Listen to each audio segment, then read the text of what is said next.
Hey, what is up guys, this is Yusuf here from Tech Droids. Welcome back to a brand new video on the channel, and today we're talking the PS4 Pro versus Xbox One X. So the Project Scorpio that was hyped up for the past 2 years, and Microsoft's promised to bring the most powerful console on the market in a small, tight form factor and still be able to get that 4K 60 FPS gaming experience on the couch is finally come to life. So in this video we're going to talk about the Microsoft Xbox One X, which was launched at E3 2017. Also put it up against the PS4 Pro from Sony, and I'll tell you, towards the end of the video which is better for you, the PS4 Pro or the Xbox One X. So with that being said, drop this video a big thumbs up if you're excited, and let's get started with today's video.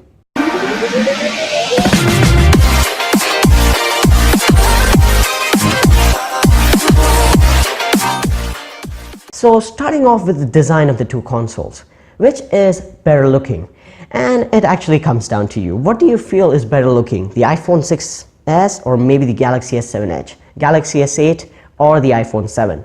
It just comes down to you. Both of them are really good devices. Same thing applies to the consoles. Do you like the PS4 Pro more or the newly launched Xbox One X?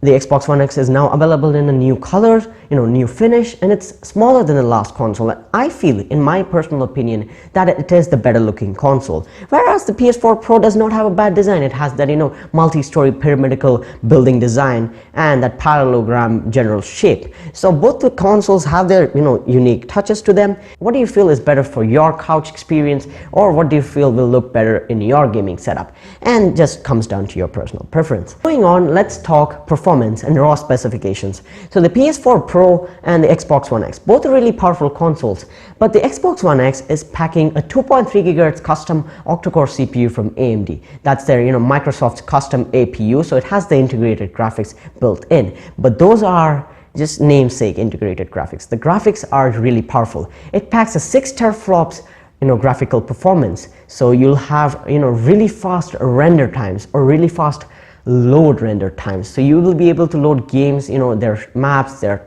elements and terrains, and when you're playing a racing game, you'll be able to load things even faster and better quality, better detail, and even in higher resolutions. So that's the GPU that they're using. It's a AMD GPU with 12 gigabytes of GDDR5 memory that is shared with the RAM as well. So the RAM and the graphics are shared by this 12 gigabyte GDDR5 memory. So this is one type of memory for the console. You don't have DDR4 over here, separate for RAM, separate for GPU. It's an APU, so it shares the system memory, and the system memory is that 12 gigabytes of GDDR5 and 6 teraflops. It's a really good inbuilt AMD GPU. It is new and it can handle 4K 60 FPS in modern console titles. Both the consoles have 1 terabyte of space, and the Xbox One X has that Ultra HD 4K HDR Blu-ray optical drive, which is a really good thing to have in a console, as you can enjoy 4K Blu-ray content with HDR compatibility right from your couch. And now let's talk the PS4 Pro, which has a 2.1 GHz AMD Jaguar CPU, octa-core again. It also has its GPU inbuilt. It has 8 gigabytes of GDDR5 memory shared again by the GPU and the random access memory or the RAM. And the GPU on the PS4 is capable of 4.2 teraflops of graphical performance. So yeah, not bad. You won't see any slow render times or something, but it but it won't be able to push that many pixels or that much quality or that higher of a resolution when gaming in demanding titles such as Gears of War 4, Uncharted, or any other title that you would like to play. It also comes with 1 terabyte of space, and it also has a Blu-ray drive for its optical disc drive, and it is capable of using DVDs as well, so that's a good thing if you want to have. So now let's talk ports on the consoles. So the PS4 Pro and the Xbox One X have kind of the similar ports. They have the same collection of ports, except that HDMI in that Xbox One X. So you can use your cable TV or any sort of TV box if you want to use it alongside that gaming system. And that's about it. You have USB 3s, you have HDMI in, the power port, the gigabit Ethernet port, and also normal aux and optical audio. And that's all about it. It's a really decent selection of I/O, or maybe a really good selection of I/O on the Xbox One X and the PS4 Pro.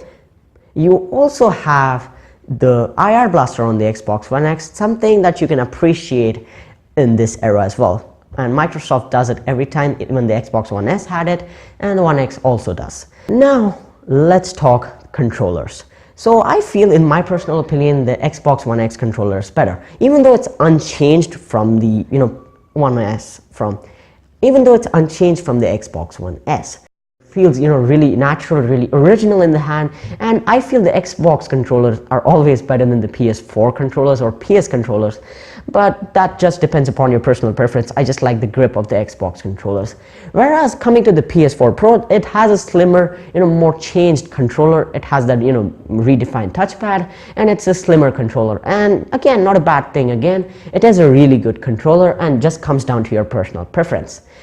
Next, talking pricing and availability. PS4 Pro has been out for a long time, and you can buy it for $399 for the 1TB variant, whereas the Xbox One X starts shipping in November of this year, and you can get it for $499, so $100 price bump. And I feel it's totally worth it for that 4K gaming and that HDR functionality that you're getting in the Xbox One X, and you just have more features and more functionality and more raw power to make use of in the future with the Xbox One X. So that's kind of it for the comparison. Now let's talk which is better for you.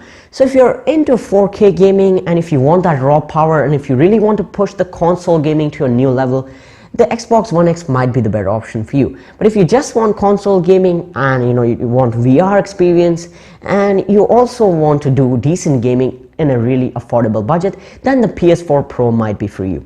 If you don't want that, you can downgrade to the PS4 Slim or even the original PS4. Those are not bad consoles as well. Another thing that it comes down to is exclusives. Do you like Halo more, or maybe Uncharted more?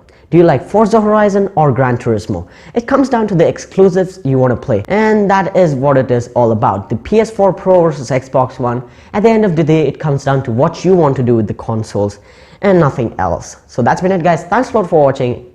Give this video a massive thumbs up. Let me know your opinions in the comments down below. And also, are you really into that 4K gaming? Does that 4K HDR 60 FPS matter to you, or you're really into that Gran Turismo and Uncharted? Let me know, and I'll catch you guys in the next one. Peace.